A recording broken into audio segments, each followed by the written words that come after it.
Today I'm going to show you how I make my curry powder. This is my kitchen, Manna with spice. This video has come about accidentally because if you look here, I was supposed to be producing a Christmas turkey stroke Thanksgiving turkey curry dish and suddenly realised I'd run out of curry powder. Now I don't normally use curry powder because I actually use my spices from scratch, but occasionally for speed and everything else I do have curry powder, and this is one of those scenarios.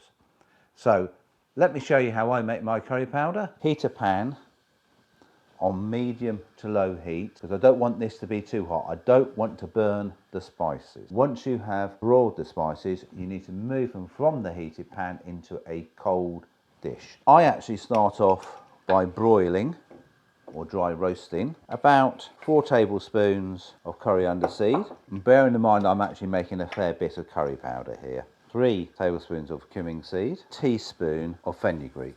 You just want to dry roast these and keep them moving. Use your hand, you don't want them to burn.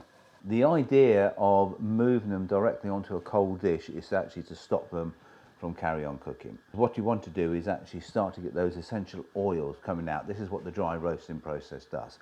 And you must let these cool down before you grind them and put them in a jar. If you're actually going to use them straight away in a dish, it actually doesn't matter them cooling down if you're going to grind them. It's just that they do sweat in a jar. I'm now getting that aroma from them. And we just do this until they've actually dry roasted, slightly changed colour. You don't want them to burn. And so you keep them moving. Testing because I don't want them to get too hot. Right, that's been about a minute and a half and they're ready.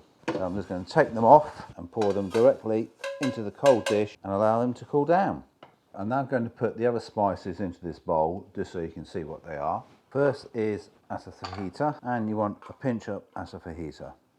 About 3 tablespoons of Besan or gram flour, give or take 12 cardamom. Now you can make this as hot or as mild as you like. This is actually going to be a mild curry powder, about 4 or 5 chillies. These quantities don't really matter, it's your own personal taste. A couple of curry leaves, the equivalent of a teaspoon of black peppercorns, white mustard seed, a teaspoon to a teaspoon and a half. As you can see, I don't worry about having exact quantities.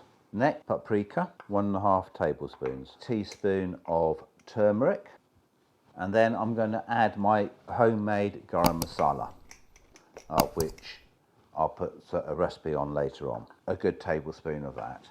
These must be cold, of which they're not quite cold enough to grind yet.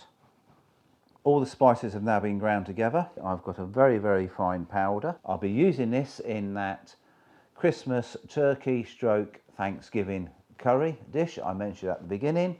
I'll put some other videos up here from my YouTube channel. Thank you for watching, and I'll get on with that dish.